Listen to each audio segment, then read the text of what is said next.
नमस्कार। आज हम स्वागत करते हैं योग गिरी सीरीज में डॉक्टर अभय कैस्ते जी का। स्वागत है सर आपका। नमस्ते। जी, तो सर करीब पिछले 30 वर्षों से 1994 से सिंस जब से उन्होंने बीएचएमएस किया है, मतलब bachelor in homeopathic medical sciences, उसके बाद से सर एक्टिव हैं योग के फील्ड में। उसके बाद उन्होंने बीकेएस अयंगर, आपने सुना हो, अयंगर योगा गुरु, जो हमारे सबसे थेरेपी योगा, अयंगर योगा के मास्टर, उनके अंडर सर ने ट्रेनिंग ली है। उसके बाद में फिर अपने योगा सेंटर्स खोले हैं। तो पिछले 30 वर्षों से ये योग के क्षेत्र में अपनी सेवाएँ दे रहे हैं। सर के 2 योगा सेंटर्स हैं बेलगाँव में। जैसे बहुत अच्छे से सर अपनी ही कुछ अनूठे अंदाज में थेरेपेटिक मेथड्स में हमारी मदद कर रहे हैं, मेडिकल जर्नल योगा की रूप में। साथ ही साथ इनके रेगुलर क्लासेस भी चलते हैं और देश विदेश के साथ साथ बहुत डिफरेंट डिफरेंट वर्कशॉप्स होती हैं। मैंने भी कई वर्कशॉप सर के साथ अटेंड की है, तो बहुत ही नॉलेजेबल होती है, बहुत मज़ेदार होती हैं। और साथ ही साथ आज ही अपना उनका जो इनका मेन फोकस हिसाब से फोकस है अपनी योगा थेरेपी में, इन्होंने खुद ने अपने इक्विपमेंट्स डेवलप किए हैं। उनके थ्रू मेडिकल योगा में ये एक्सपर्टीज़ है। तो आज हम इनसे बात करते हैं और इनके एक्सपीरियंस लेते हैं कि कैसे एक योगा लवर, सर हमने एक सीरीज़ चालू की है कि कैसे एक yoga lover, yoga teacher training का स्टूडेंट अपनी जर्नी स्टार्ट कर सकता है। तो उसके बारे में हम आपसे अनुभव और आपका आशीर्वचन लेंगे सर। तो प्लीज़ आप बताएँ। हाँ, अ, वैसे मैं डॉक्टर की का कोर्स कंप्लीट करने के बाद कभी सोचा नहीं था कि मैं योगा टीचर बनूं। मेरा कुछ प्रॉब्लम्स पर्सनल था, वो अपर रेस्पिरेटरी ट्रैक्ट इन्फेक्शन वाला। तो फिर पिताजी योगा करने वाले, मुझे याद है मैं जब स्कूल को जाने वाला, पिताजी रोज प्रैक्टिस करने वाले और कभी कभी मुझे बोलने वाले कि तुम भी योगा करो। कभी कभी उनके साथ मैं योगा करता था।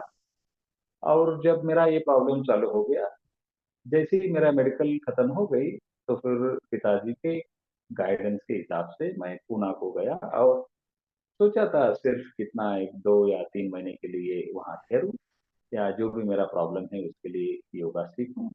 और उसके बाद कहीं तो मुझे मुंबई जाना था कुछ हॉस्पिटल का एक्सपीरियंस लेके। हमें होम्योपैथी जो कोर्स किया था उस वक्त अपना सोच ऐसा था कि हम एक विलेज में एक आईपीडी ओपीडी पेशेंट को एडमिट करने का और ओपीडी करके अपना जैसे एक नॉर्मल डॉक्टर प्रैक्टिस करते हैं वैसे ही सोचा था। लेकिन जैसे ही मैं प्रैक्टिस करने लगा उधर प्रशांत जी गीता जी का क्लासेस, तो फिर एक अलग का एहसास होने लगा। जैसे ही मैं हर दिन प्रैक्टिस करने लगा और पढ़ने भी लगा लाइब्रेरी में, उसका असर सिर्फ दिमाग के नहीं है, दिल तक उतर के वो एक लेवल पे जाके बैठा कि अब आगे क्या करें। क्योंकि एज ए डॉक्टर ये जो मैं अपना बॉडी के ऊपर जो एहसास करा के लेता था, उसके बाद मैं जब मेडिकल क्लास में गया, वो भी तकरीबन 1 साल के बाद, जैसे परमिशन मिला और मैं वहाँ हेल्प करने लगा। और जो थेरेपी का वक़्त मैं वहाँ गुरुजी का अ, सिखाते वक़्त देखा था, बाद में गुरुजी मुझे सिखाने लगे।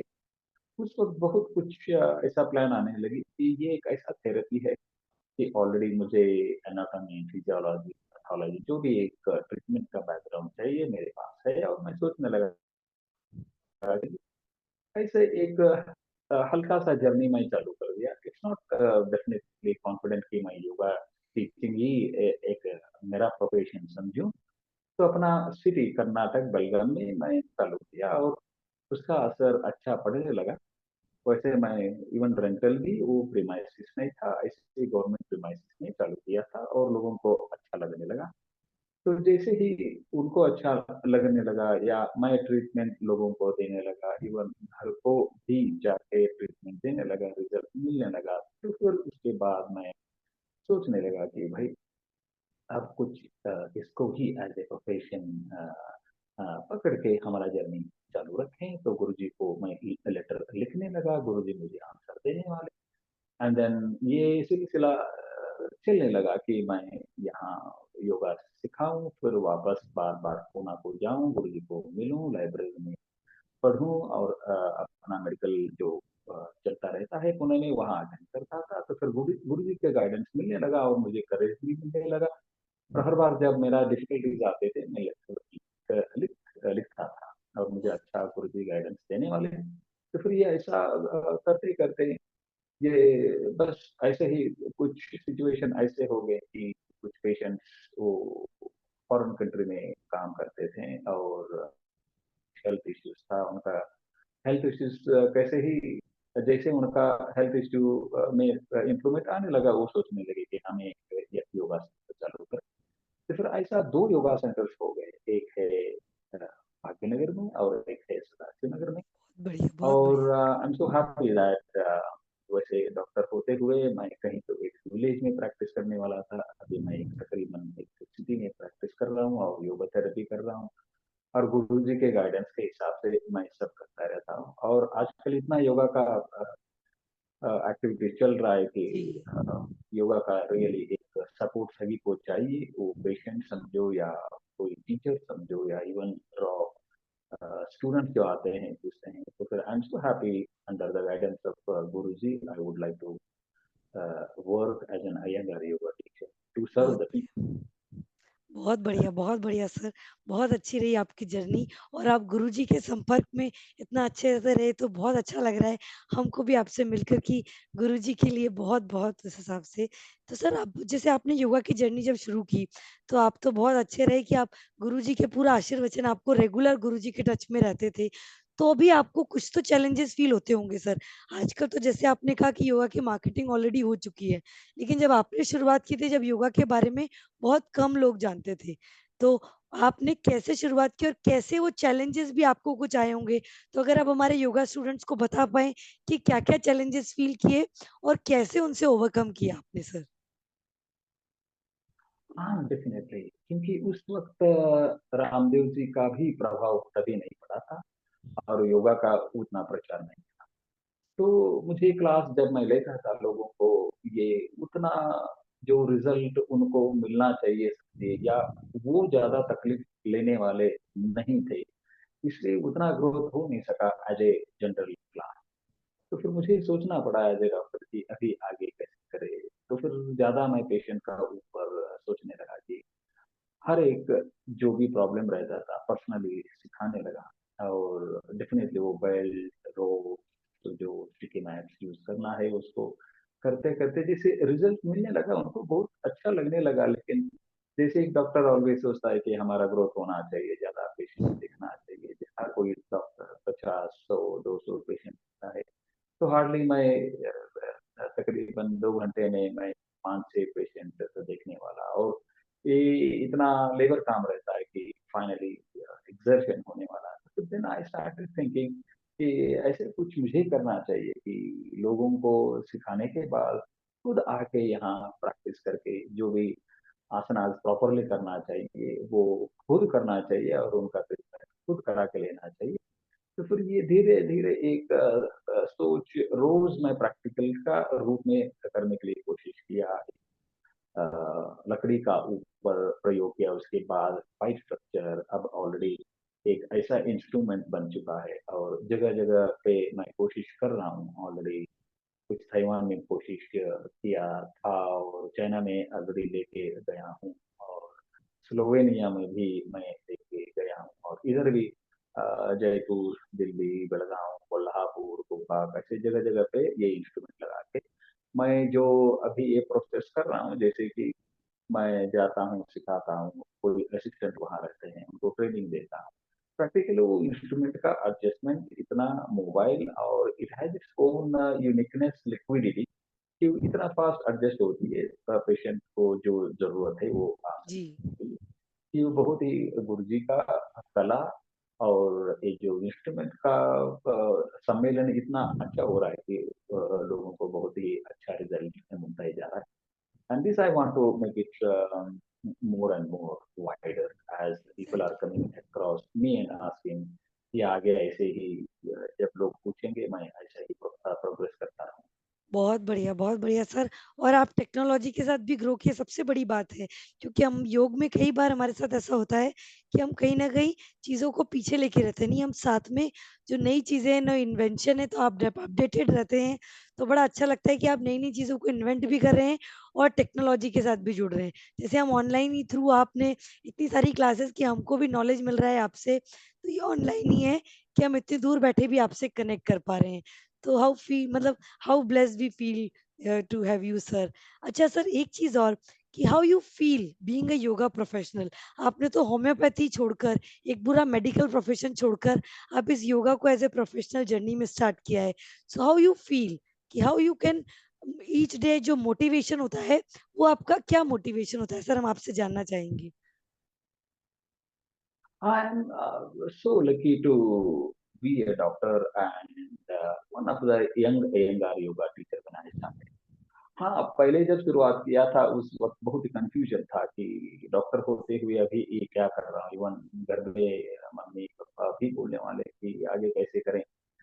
लेकिन now I am so proud that being a doctor मैं जल्दी गुरुजी से सीखा और ये मेडिकल सिस्टम इतना अच्छा सपोर्ट करेगा योगा को प्रोग्रेस करा के लेने के लिए। आई मीन ये मेडिकल जो प्रोफेशन में है वो कन्विंसिंग पॉइंट उनके पास हो सकता है जो भी लोग आते हैं उनका तकलीफ लेके आते हैं हम एक उसको एक अच्छा एक्सप्लेनेशन कर सकते हैं। तो ऐसा नहीं कि मेरे पास मेडिकल का नॉलेज है इसलिए मैं अच्छा ट्रीटमेंट दे सकता हूँ, लेकिन उससे अच्छा इम्पोर्टेंट क्या है कि गुरुजी का कला जो है जो लाइट एंड योगा को पढ़ना, करना और बॉडी का ऊपर प्रयोग करते रहना। बिकॉज़ ये इतना एक प्रैक्टिकल सब्जेक्टिव सब्जेक्ट है कि हम एक्सपीरियंस करने के बाद ही पेशेंट लोगों को बताना चाहिए, जो कि हाँ, मेरे पास एनाटॉमी है, फिजियोलॉजी है और मैं बहुत कुछ सपोर्ट दे सकता हूँ।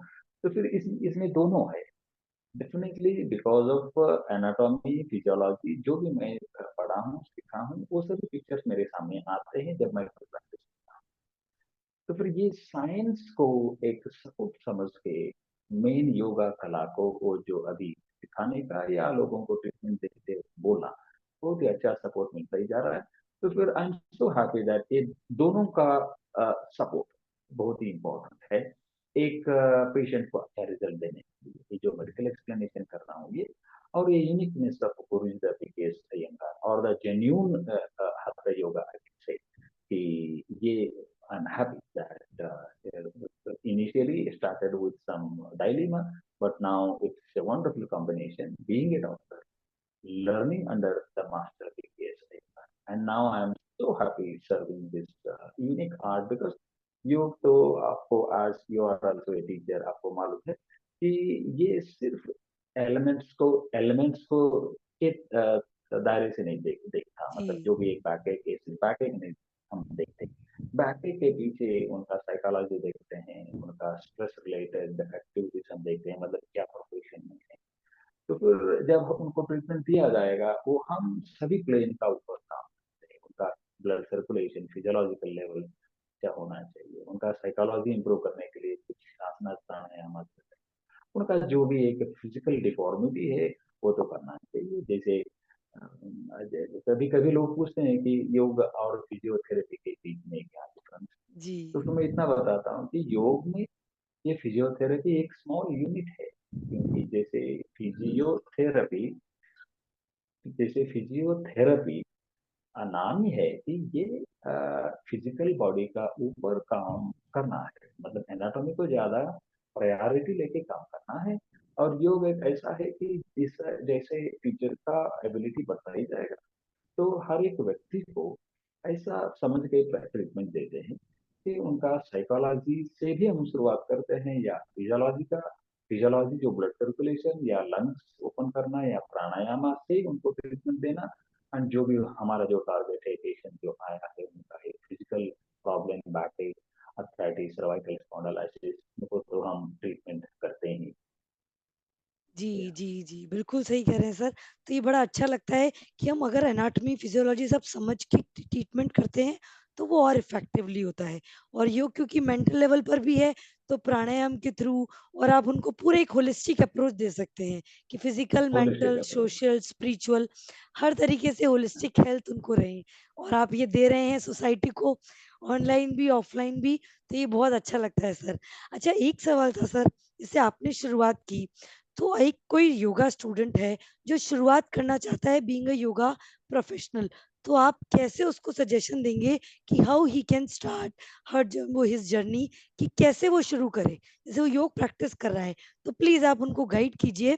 हमारे ऐसे बहुत सारे व्यूवर्स हैं जो बहुत सारे क्वेश्चंस पूछते हैं कि how can we start her journey authenticity, क्योंकि आएंगर योगा टीचर के रूप में या एक जैसे भी जिनको भी जो इंटरेस्ट है उनके रूप में कैसे वो शुरू कर सकते हैं, तो प्लीज आप गाइड करें। हाँ, अ, पहली बात, मुझे कभी कभी डिसअपॉइंट होती है कि बच्चों को बहुत ही कम समय में सर्टिफिकेट दिया जाता है। तो फिर इससे बच्चा जल्दी ही और अपना जो ड्यूटी है एज ए स्टूडेंट, प्रैक्टिस करो, एवोल्यूशन करो, खुद प्रैक्टिस करके इन्वोल्यूशन में जाए, ये बंद हो जाएगा। क्योंकि हर बच्चा या जो भी यंग बॉय और गर्ल, वो बहुत ही जल्दी तरक्की करना चाहते हैं। लेकिन इधर से उधर से थोड़ा बहुत वर्कशॉप अटेंड करके या जो भी छोटा एक 6 महीने का वगैरह कोर्स करके जो सर्टिफिकेट लेके एज ए टीचर समझते हैं, तो एज ए टीचर कहीं तक तो वो जाके प्रोग्रेस हो जाएंगे, लेकिन आगे बहुत स्टेगनेट हो जाएंगे, आगे उनको बहुत ही प्रॉब्लम हो जाएगा जैसे ही वो फेस करेंगे। क्योंकि जब old people they come across or very suffering people they come across, उनको बहुत ही प्रॉब्लम हो सकती है और होने वाला है। तो मैं इतना बोलूंगा, हाँ ठीक है, आपको टीचिंग करना है करिए, लेकिन एज ए स्टूडेंट आपको प्रोग्रेस होना है। मतलब आपको खुद प्रैक्टिस करना बहुत इम्पोर्टेंट है, टीचर से सीखना बहुत इम्पोर्टेंट है। जैसे अभी भी मैं पुनः को जाता हूँ, सीखता हूँ, प्रशांत जी का ऑनलाइन क्लास अटेंड करता रहता हूँ, क्योंकि अपग्रेड करना बहुत ही इम्पोर्टेंट जी है। तो बुक्स भी पढ़िए, टीचर को फॉलो करिए, तो उसके बाद ही आप प्रोग्रेस में रह सकते हैं, अदरवाइज जल्दी स्टैग्नेशन आ जाएगी। और बस इतना ही फाइनली बोलूंगा कि आप बस सर्टिफिकेट को एक टीचर का लेवल मत समझिए कि जी टीचर होना है, तो फिर आपका खुद का स्टूडेंट का लेवल क्या समझिए, उसके हिसाब से ही आपका एज ए टीचर ग्रोथ होता है। जी, जी, बिल्कुल सही कहा आपने कि उस तरीके से सही गाइडेंस में और अच्छे से बिल्कुल आप पूरा प्रैक्टिस करके फिर ये आप फेथ डेवलप कर पाएँगे, ताकि कोई भी किसी भी तरीके की बीमारी को, कोई भी पेशेंट्स को, सर पेशेंट भी समझदार होते हैं। उनको पता होता है कि उनके टीचर का कितना डेप्थ है। आजकल स्टूडेंट भी समझदार होते हैं। जैसे हमारे बच्चे अपने टीचर्स को करते हैं, उसी तरीके के हमारे स्टूडेंट्स को भी पता होता है कि हमारे टीचर की कितनी डेप्थ है। आप बातचीत हाँ। से भी पता लगा सकते हैं। तो पहले आप नॉलेज लीजिए अच्छे से, और उसके बाद फिर देंगे तो और इफेक्टिवली और कॉन्फिडेंस के साथ दे पाएँगे, जैसे आपने कहा। यस। जी, जी, जी। यस। तो एकदम बिल्कुल बात सर, सही बहुत है। अच्छा लगा आपसे बात करके। सर, अब आप कुछ नगेट्स जैसे कंक्लूड करने के लिए कुछ आप बताना चाहें हमारे योगा लवर्स, योगा स्टूडेंट्स को, तो प्लीज़ आप बताएँ? हाँ, बस योग is a union between body, mind and brain. योग एक बहुत ही प्रैक्टिकल सब्जेक्ट है, तो हर दिन आपको प्रैक्टिस करना ही चाहिए। जो भी नया नया एक्सपीरियंस आ जाए, उससे खुद टीचर को एक नया अप्रोच मिलेगा कुछ नॉलेज देने के लिए। सिर्फ ओल्ड वाला जो भी नॉलेज है उसको बिना सिखाते हुए अपने को प्रैक्टिस करके नया नया नॉलेज जो अंदर से आती है, वो नॉलेज फिजिकल, फिजियोलॉजिकल, इंटेलेक्चुअल या इवन स्पिरिचुअल भी हो सकता है। जैसे कि आप आसनास कर रहे हैं और सालों तक आसनास करने के बाद हमें एक प्राणायाम की तरफ बढ़ना चाहिए, या आप थोड़ा बहुत सेंसिटिव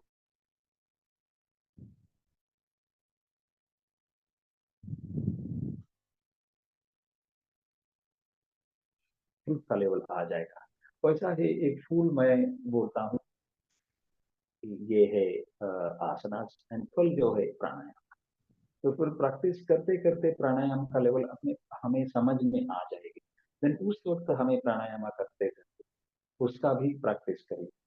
तो फिर ऐसा प्राणायाम के बाद जो ध्यान वाला लेवल आती है, अब बस प्रैक्टिस आसना प्राणायाम प्रैक्टिस करते करते एक एहसास हो जाएगी कि ये ध्यान क्या हो सकती है। Body mind breath awareness conscious का महत्व मालूम होता ही जाएगा, और आपका चित्त जो है ये हर लेवल पे बढ़ता ही जाएगा और आपका डेप्थ बढ़ता ही जाएगा। तो फिर बस इतना बताना चाहता हूँ कि जैसा एज बढ़ता ही जाएगा वैसा हमें प्रैक्टिस बंद नहीं करना है। यूजुअली जी, होता क्या है कि हाँ अभी 40 प्लस 50 60 प्लस हो गया और आसनों का प्रैक्टिस नहीं करना चाहिए। तो यहाँ हमें ब्रेक लगे, क्योंकि जो लेयर्स है वो जाम होते ही जाएंगे, मतलब they in between the two layers अन्नमय प्राणमय मनोमय विज्ञानमय आनंदमय, जो कोशास है बीच में जो गैप होना चाहिए या एक स्पेस होना चाहिए वो कम होता ही जाएगा। इन द सेंस बॉडी को एज ए व्हीकल यूज करने का बहुत मुश्किल होता ही जाएगा, क्योंकि body is the vehicle for exactly. Anything you want to do in the future yoga. तो बॉडी को क्लोज नहीं होने के लिए आसन करना चाहिए, तभी तो आप प्राणायाम का डेप्थ बढ़ेगा। आसन प्राणायाम का प्रैक्टिस करने के बाद ही एक स्पिरिचुअल लेवल को आप जा सकते हैं। तो फिर कभी भी हमें डिग्रेड वाला जो कुछ लोग बोलते हैं कि हाँ आसनास हमें अभी नहीं करना है, प्राणायाम करना है, मेडिटेशन करना है, वहाँ गलती हो सकती है कि इसलिए गुरु जी का थोड़ा फॉलो हम किया ना, तो फिर हमें ये प्रॉप्स क्यों है, प्रॉप्स यूज किया तो क्योंकि एबिलिटीज बढ़ता ही जाएगा एज के हिसाब से, लेकिन प्रॉप्स एक ऐसी चीज है प्रॉप्स के साथ करते आपका एनर्जी लेस यूज करते हुए आप पहले के जैसे opening of your arm base your chest your diaphragm जो जरूरत का प्लेसेस रहते हैं, तो फिर आप कायम के लिए जब तक आपका खाना पीना सोना जो मजबूती आप में है कितना भी रहने दो 70 80 90 के ऊपर ऊपर आप आसनों का प्रैक्टिस करते हुए आसनों का ताजापन और प्राणायाम का ताजापन एंड दैट्स व्हाई मेडिटेटिव का कनेक्टिविटी आप कायम के लिए कर सकते जी, जी, जी सर, बिल्कुल बहुत अच्छे से आपने मतलब मैं कह नहीं सकती, ये मैं वर्ड नहीं है, बहुत ही अच्छे से आपने चीज़ों को डिस्क्राइब किया कि योग सच में क्या है, उसका रियल एसेंस क्या है और रियल उसका क्या है कि एज से कहीं नहीं है। आपने भी अभी देखा कि अभी कितने सीनियर एज को भी योग विभूषण से मतलब सम्मानित किया था। फॉरेन के भी एक टीचर को सम्मानित किया था।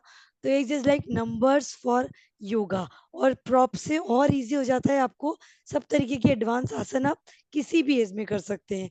तो बिल्कुल बहुत-बहुत अच्छे से आपने समझाया sir. Thank you so much for your precious time हैं। सर।